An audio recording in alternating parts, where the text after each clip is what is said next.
Pessoal, muito obrigado, Bodansky, por essa sessão, por esse filme.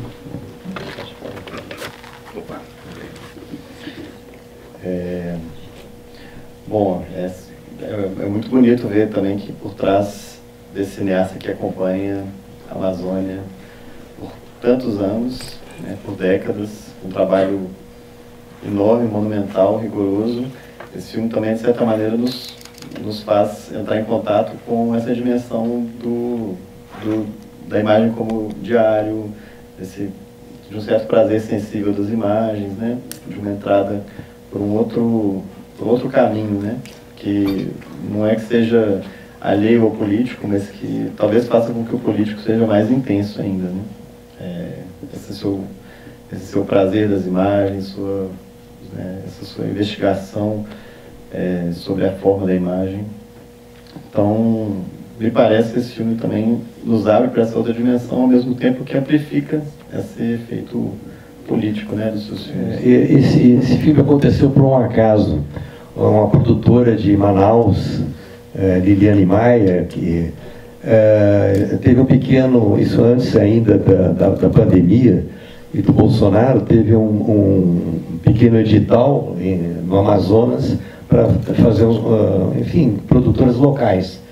E ela estava procurando um tema para apresentar e foi na prateleira de livros dela e caiu assim no pé dela o livro que o crítico Carlos Matos escreveu sobre o meu trabalho. Aí falou, vamos fazer isso, né? E ficamos um tempão discutindo o que poderia ser feito, no que não poderia. E aí veio pandemia, veio Bolsonaro, por incrível que pareça, durante o período do Bolsonaro o dinheiro saiu, não era muito, mas era um pouquinho, e aí tinha que fazer alguma coisa com isso. Eu perguntei para ela, mas o que no fundo você quer fazer, né? Eu falei, eu quero mostrar o teu jeito de filmar. Eu falei, ótimo, eu quero fazer um filme, eu tinha achado essas imagens, né? Queria correr atrás dessas imagens, e falei, você tem o recurso, né? Eu faço meu filme e você me filma filmando, aí cada um satisfaz a sua necessidade. Foi assim que a gente se juntou para fazer esse filme aí, né? Que é uma coisa que acabou... enfim, você começa a contar as suas histórias, vira uma coisa muito pessoal, e não fui pensando muito não, eu fui juntando e fazendo, né? E de fato, a gente, depois de muita pesquisa, de conversar com muitas pessoas, encontrei essa antropóloga que aparece via Zoom, né, falando aí, porque era pandemia, não podia falar com ela pessoalmente. Ela era de Aripuanã, então ela nos esclareceu essa história toda e nos indicou onde ainda estavam esses indígenas que na época estavam naquelas balocas que eu filmei, né, que a gente vê no final do filme. Alguém quer fazer alguma pergunta?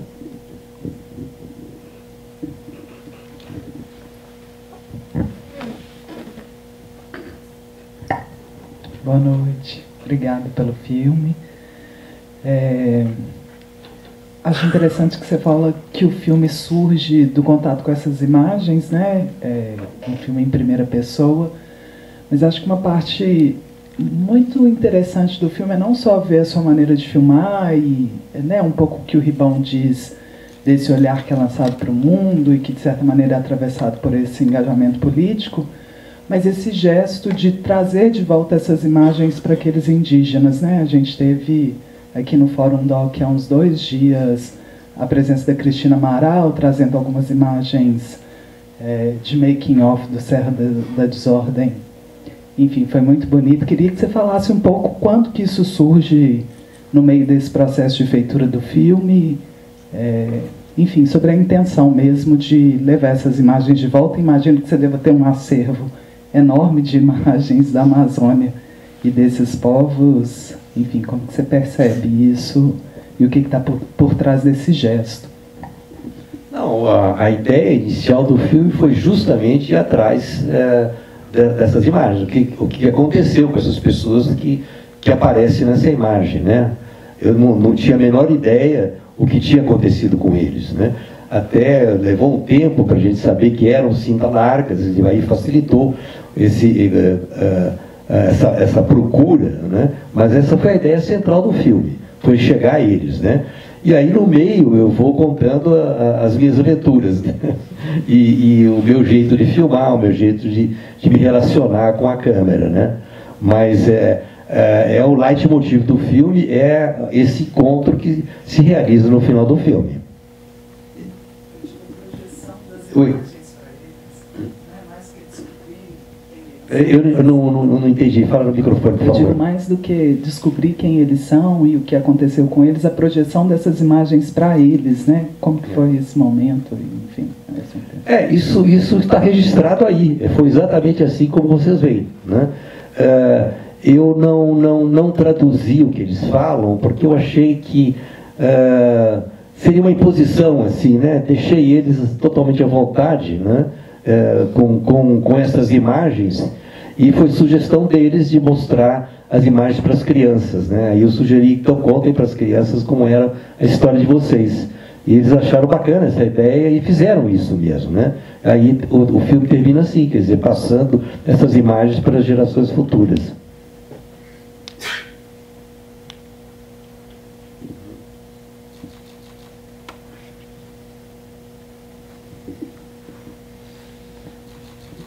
Você tem mais alguma? Eu tenho mais uma pergunta. Eu queria saber, assim, porque, de certa maneira, muitas vezes esse cuidado das imagens se dirige muito ao individual, né? Muitas vezes as pessoas estão fazendo imagens apenas para si mesmas e tudo. E eu sinto que no filme você coloca essa dimensão da imagem como... Primeiro, quase como um órgão sensível para compreender o mundo. Isso mostra muito a sua história. E que acaba te conectando com esse mundo exterior, né? A imagem seria um caminho para o fora, assim, para você? A imagem, para mim, é tudo, né? Eu enxergo o mundo através da imagem. Quer dizer, o meu olhar, né, eu coloco na câmera o meu olhar, porque todos os filmes que eu faço, praticamente todos, eu faço a câmera também. Então eu construo a história a partir da câmera, né? Então eu desenvolvo o filme com a câmera. Eu invento os meus planos de sequência, já fazendo o filme dentro da própria câmera. O filme sai da câmera já com uma estrutura de montagem, né? Que, como eu mesmo disse, que pode ser totalmente derrubada e ser feita outra depois. Mas eu monto o filme com a câmera, em princípio.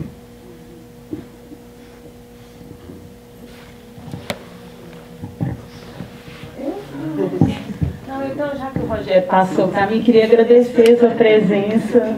É sempre muito bom te receber aqui, Jorge Bodansky. E porque eu tenho um afeto especial pelo Menino de Engenho, porque eu sou originalmente da Letras, a gente lia o romance e olhava para o filme, né, ver como que era a adaptação literária, e aí é só um comentário, assim, saber que você está no fora de campo do filme, com aquela fotografia, né, e o que você traz da sua memória dessa fotografia ali, daquela foto, né, e essa timidez ali de quem está acompanhando e não podia competir com a equipe, eu fiquei comovida, assim, emocionada, e é como se o filme voltasse naquela fotografia, né, sabendo, enfim, de como que ele foi trabalhado e você falar um pouco dessa precariedade do cinema brasileiro, mas como que ele acontece também, né, nessa precariedade. É só um comentário. Eu não diria nem precariedade, simplicidade, né? Porque uma equipe extremamente simples, uma câmera, né? Uma câmera muda, né? Com uma bateria de caminhão que gerava a eletricidade para a câmera. Então, ficou esse registro que eu achei bacana, porque é uma visão de dentro de um filme tão importante, né? Tão bonito, né? Você não imagina, por trás da câmera não tinha praticamente nada, né?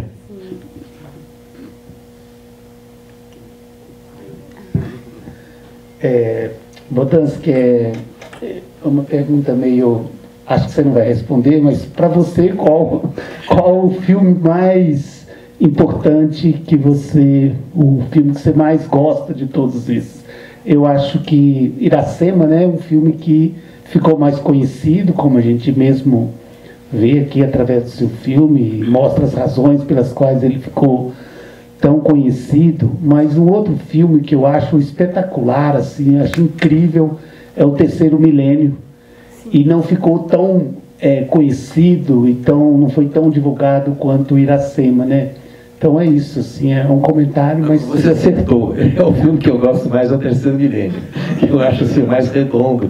Não menosprezando os outros, mas o Terceiro Milênio eu gosto muito, e ele foi recentemente restaurado, assim como Iracema, muito bem restaurado a partir dos originais, e a gente exibiu ele no Festival de Brasília, agora esse ano, e também é um filme de uma atualidade assim surpreendente, né?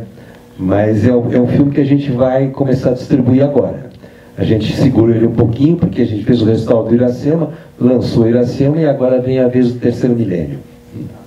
Bem, que bom saber disso.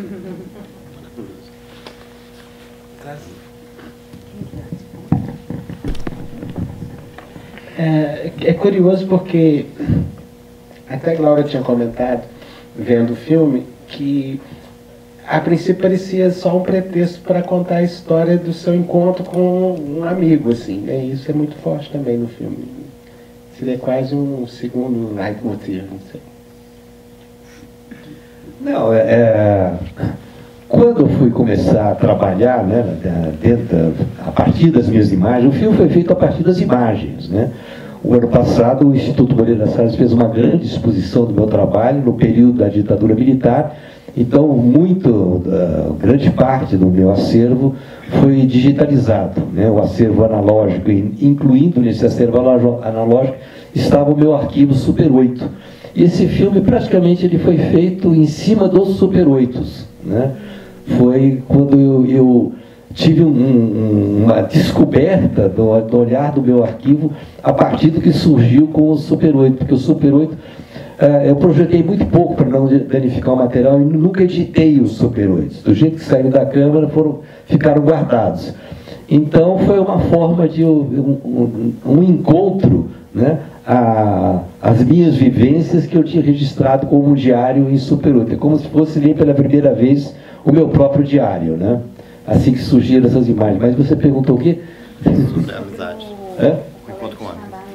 O quê? O encontro com o amigo. O encontro com o Brugger, né? Foi assim como está no filme mesmo. Ele me procurou, foi indicado, quis fazer um trabalho na Amazônia, me indicaram, e aí nos encontramos e eu resolvi, ele disse, olha, eu não tenho experiência de cinema, ele era um repórter de rádio, mas tinha chance na época de fazer matérias para a TV da Baviera. Aí eu fiz a câmera, ele fez a reportagem, e nós dois sozinhos, né, só duas pessoas, durante muitos anos, a gente cobriu a América Latina para a televisão alemã. Em contato com a televisão. Será que eu consigo falar? Fala o microfone para gravar. Tem uma coisa muito impressionante. Primeiro, boa noite, né? É maravilhoso assistir esse registro. Eu tive a chance de ver a exposição que estava no Museu Nacional da República há pouco tempo também, né? Que deu um panorama muito bonito do seu trabalho. E uma coisa que me chamou muita atenção e me tocou muito foi essa opção por filmar com o celular, esse seu encontro com o celular, que fez muito sentido diante do que você fala do 16, do Super 8, dessa questão da mobilidade, da proximidade, né, que a ferramenta dá. Eu queria que você comentasse um pouco mais como você vê esse encontro aí com essa nova tecnologia, não tão nova, mas como que você percebe essa passagem assim, para uma coisa tão mínima diante de um cinema tão transitante e potente assim. Em primeiro lugar, eu sempre procurei o equipamento mais simples e mais leve, né?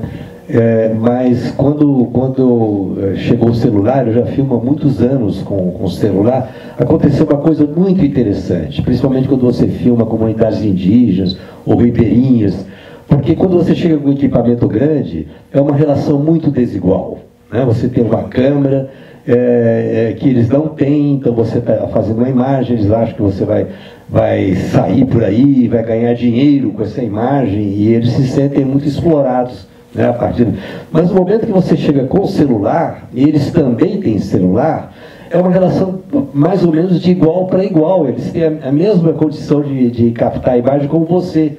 Então não cria esse constrangimento, né, nesse sentido de você estar se sentindo assim, ou tendo uma estrutura superior que deixa eles numa situação de desvantagem, né?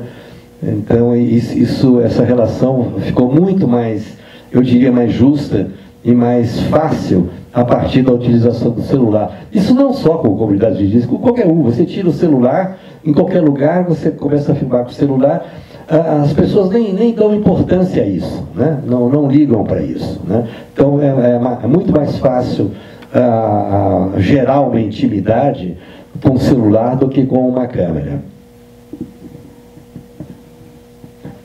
Primeiro, boa noite. Cumprimentá-lo pela bela homenagem ao amigo alemão, né, que foi assassinado, morreu precocemente, né? Que pena. E queria saber de onde que vem esse olhar mais sensível para a condição feminina, para esse protagonismo feminino que você citou aí, né? Então, só isso. Veio naturalmente, não foi uma coisa planejada, né? Então, eu não sei, a gente sempre olha para as meninas, né? Sempre admira as mulheres, mas não é isso, não tem uma segunda intenção aí. Eu achei que as mulheres são muito fortes, né? Então é mais, você retrata mais a realidade, elas falam mais, então elas representam mais. Então, naturalmente, acabou caindo em personagens femininas grande parte dos trabalhos que eu fiz. Jorge, eu aqui. Oi. Parabéns pelo filme, é muito bom ver a tua história toda contada na tela. A minha pergunta é mais prosaica. Rapaz, você guardou imagens de fotografias que você fez com 8 anos de idade? Que disciplina é essa? Eu sei que você tem ascendência alemã, mas começar a guardar a imagem com 8 anos de idade é muito impressionante. Você guardou tudo? Você tem tudo? Como é que você tem? Aonde é que está? De que maneira está? Porque isso tudo ocupa muito espaço também, né? É fechado? Como é que funciona? Está no Instituto Moreira Salles. Agora, não, mas agora. Eu estou falando, está só o material analógico, né? Mas o Tiago teve a chance, o Tiago, que é o curador da fotografia contemporânea, ele conheceu o meu trabalho e no primeiro número da revista Zoom, né, ele publicou várias fotos minhas e assim ele foi se aprofundando, conhecendo mais, e a gente foi organizando esse material, né? Teve uma pesquisadora da USP que ficou meio ano lá em casa levantando tudo, são 95 mil fotos, documentos, tudo isso está catalogado, registrado em pastas, e pouco a pouco isso foi levado lá para o Instituto, onde está arquivado lá, né? Mas não é tanto volume assim não, né? Mas o meu escritório, que você vê no filme, chamo de meu bunker, né? Ainda tem grande parte, está lá ainda, mas o mais importante, que são os negativos e as cópias e os Super 8, eles estão muito bem guardados lá no Instituto. Mas você, assim, com 30 anos, com 35, com 40, ia filmando, você filmava todos os dias praticamente, mas você guardava tudo? Você guardou tudo? Não tem mania de guardar, de colecionar. Eu colecionava chaveirinhos, eu colecionava anel de charuto, eu colecionava as coisas mais estranhas, né? E sempre fui guardando. Mas não como um arquivista, né? Mas eu tinha consciência, gozar no fundo, que eu tinha assim muito zelo pela minha história, né? Então eu sempre quis guardar a minha história, né? Bom, então... Não sei se respondi. Não, respondeu. A última pergunta, como foi filmar o Levi-Strauss? Eu não sabia que você tinha filmado o Levi-Strauss. Filmado o quê? O Levi-Strauss? Eu fiz um filme para ele, um filme de 60 minutos, programa de TV, Eu era professor da Unicamp e lá eu soube da existência desse material preto e branco, que ele fez em 1935. O Mário de Andrade, que era o secretário de Cultura na época, convidou o Lévi-Strauss para conhecer os indígenas do Mato Grosso, e a mulher dele, a Dina Strauss, tinha uma câmera 16mm, preto e branco, e fez esse registro que ficou guardado na Prefeitura de São Paulo, e não sei por que acabou nos arquivos da Unicamp. Eu tive acesso a esses arquivos, fiquei curiosíssimo, falei, puxa vida, vamos revisitar essas imagens. E aí o Patrick Manger, que é um antropólogo que eu já conhecia há muito tempo, me ajudou também no terceiro milênio, doutorou com o Lévi-Strauss, tinha um contato direto com ele. Aí ele fez essa ponte, eu consegui falar com o Lévi-Strauss, que foi super solícito, né? E também parte pela curiosidade que ele tinha. Ele também queria saber o que aconteceu lá depois que ele filmou isso, né? Ele veio, acho que foi em 85, quando o Mitterrand visitou o Brasil, ele veio na comitiva oficial, tentaram levar ele lá, não deu certo. O filme começa com umas imagens de VHS, feitas pela Manuela Carneiro da Cunha, que era professora da Unicamp, e os alunos dela. Então, esse avião parou numa fazenda, ela fez essa entrevista com ele, que aparece no início do filme, e eu também achei esse material lá na Unicamp. Então, juntando essas coisas, e fiz muitas viagens de preparação. A gente teve dificuldade de conseguir recursos, conseguir autorização da FUNAI. E a cada viagem que eu fazia, naquela época, já não usava mais o Super 8, eu usava o Vídeo 8. Né? E eu sempre carregando a Vídeo 8 comigo, eu filmei todas as viagens de pesquisa, eu filmei. Quando eu finalmente fui fazer o filme, eu já tinha 80% do filme, já estava pronto. Né? Então foi só completar as imagens. É interessante que eu botei aí de propósito, como a gente montava filme na moviola, né? É difícil imaginar hoje, né? E a gente montava rápido, né? Eu diria que era mais simples fazer com moviola do que hoje. Saiu um livrinho de uma entrevista do Lévi-Strauss, logo antes dele morrer, sobre o Brasil. E ele conta que ele tentou chegar na aldeia, nesse avião, e ele não conseguiu pousar. Então ele sobrevoou a aldeia na qual ele viveu, junto com a mulher dele, né, onde ele faz o trabalho dele. Ele por cima sobrevoou, a ideia era descer, não conseguiu descer e voltou. Então foi uma viagem fracassada. Foi isso mesmo que aconteceu. E num dado momento dessa viagem, eles pararam no lugar e a Manuela fez essa conversa com ele, que foi gravada por um aluno em VHS.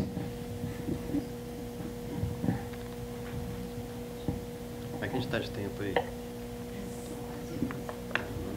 Alguém quer fazer mais alguma última pergunta?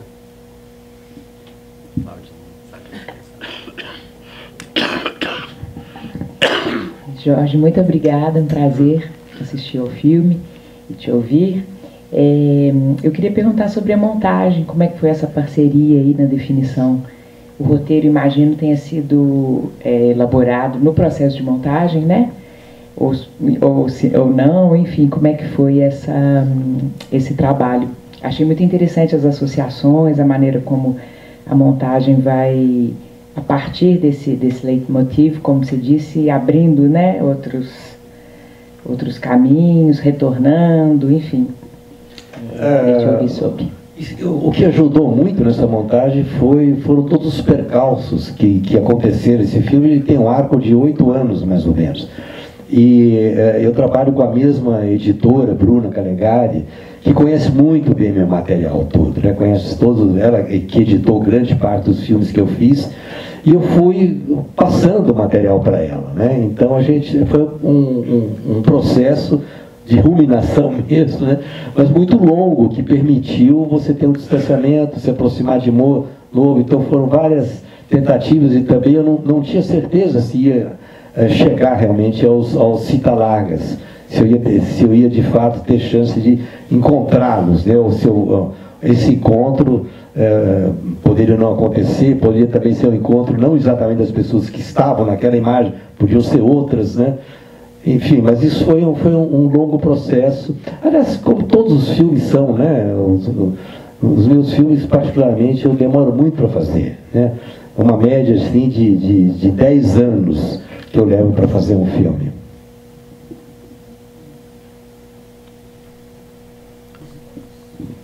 Bodansky, a gente queria te agradecer imensamente por estar aqui, por mostrar seu filme, por nos trazer todas essas imagens belíssimas. E continue filmando e volte sempre. Então, muito obrigado, viu? Eu agradeço aqui o Fórum Doc, né? Já me convidou algumas vezes, já vim aqui, né? E venho com o maior prazer. Próximo filme, eu vou trazer para cá também.